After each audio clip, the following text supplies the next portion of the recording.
If you ever find yourself putting off the work that you know that you need to do, but instead you find yourself busy checking email, busy scrolling social media, maybe you're checking ESPN.com or going to get a cup of coffee or whatever it might be, filling up your water bottle, instead of doing the work, then this episode is for you. And today we're talking about procrastination. We all do it.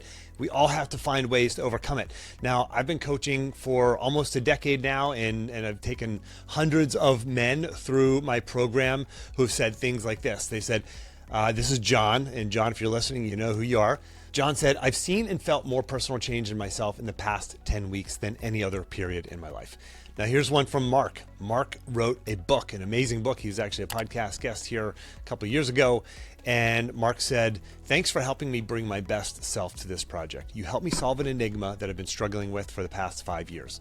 Not only did I tap into my personal greatness as I pursued this endeavor, I left a legacy for my children and grandchildren I will forever be indebted. We helped him overcome procrastination and get the book from inside of his head out into the world. And it's an incredible book. It's called Cognitive Dominance, A Brain Surgeon's Quest to Outthink Fear, by the way. So check that out for sure. I want you to think back into your athletic life, right? This is for the athletic-minded man, so I'm assuming you competed in sports at some level, high school, maybe even college. And if not, you certainly know what it's like to be in the athletic world, right? There's no real procrastination that takes place there. At least most of it is squeezed out. It's wrung out by the infrastructure that is in place. Like when I was in college wrestling, there's just like this conveyor belt to getting stuff done.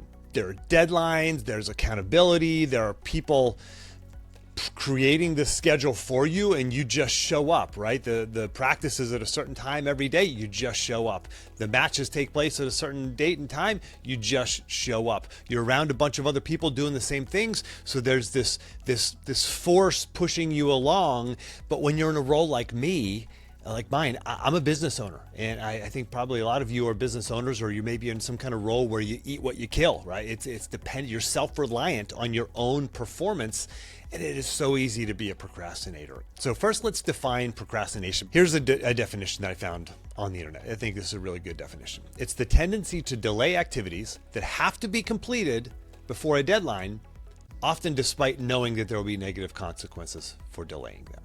There's really two kinds of procrastination that I've come across in my research for this. Because, I've been working on this stuff for years, but I still go in, I do the research, I prepare for this, and that, that's where some of the procrastination can come in, right? Always trying to be more prepared and perfectionist and putting things off. But in the research I came out, this is the first time I've heard of this, these two concepts, but one called active and passive procrastination. So passive procrastination is when you're doing it unconsciously. You're putting something off, you find yourself playing video games or scrolling social media or checking ESPN.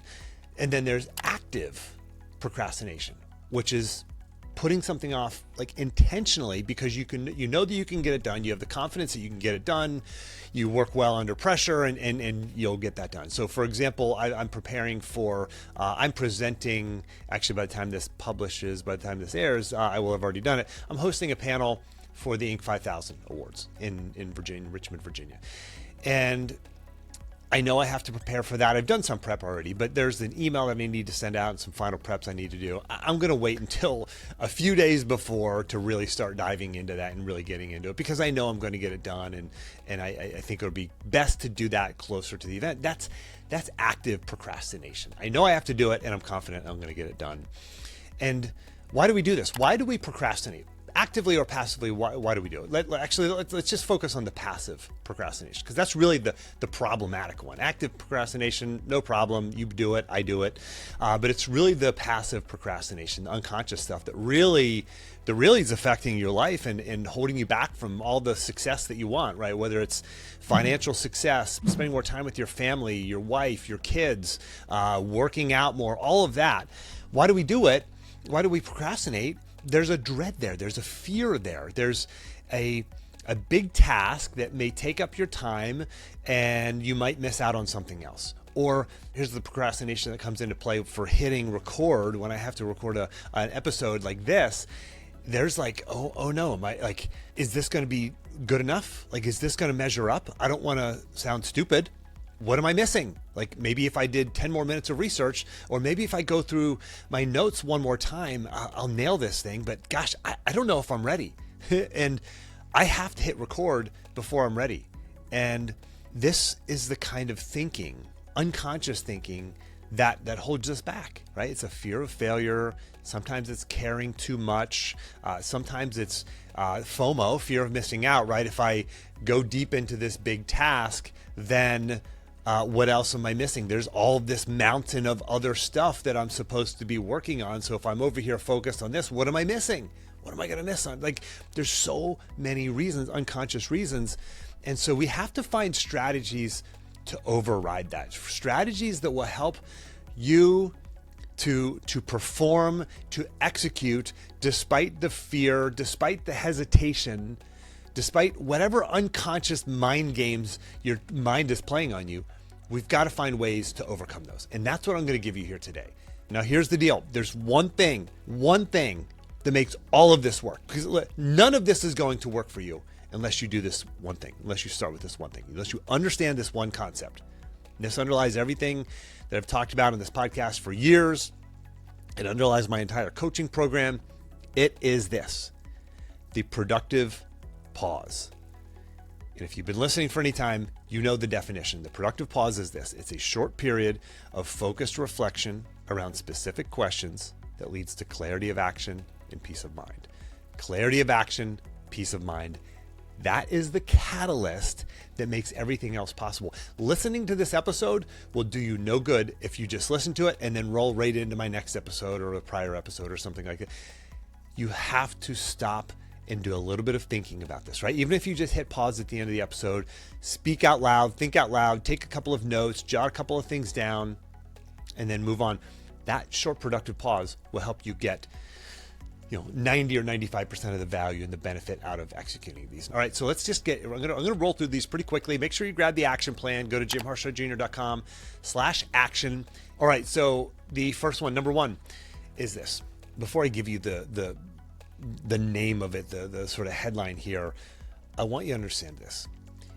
It is so important to have clear, achievable objectives. In my coaching framework, the first thing we help our clients do is get clear on what they want in their life, clear on what the right goals are for you. So number one is goal setting. You actually have to do it. Listen, I know, you've heard this. This is not like some goal setting. How do you even spell that, Jim? No, I know you know this, but are you doing it? And listen, if you're one of my clients and you are not setting your micro goals, you're missing the point. You have to set the goals, right? And this is for everybody. I mean, if you're not on the inside here, you maybe don't understand what a micro goal is. You can probably, extrapolate what it might be, but you have to get clear on what the big long-term vision is for your life. Then in your core values, then your goals, and have very clearly defined goals. They got to be written down. And you have to be tracking them. Everybody says, you got to write goals down to make them really work.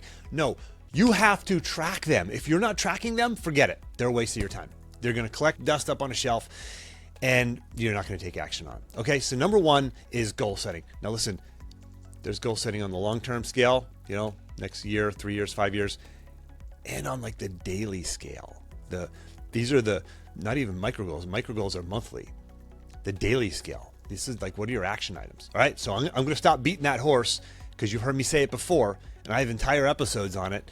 And I have a 7-day course waiting for you. Go to jimharshawjr.com/free. And there's a whole 7-day course that gets you started off on this. All right, I'm going to stop there for now. You get it. You've got to take action on this.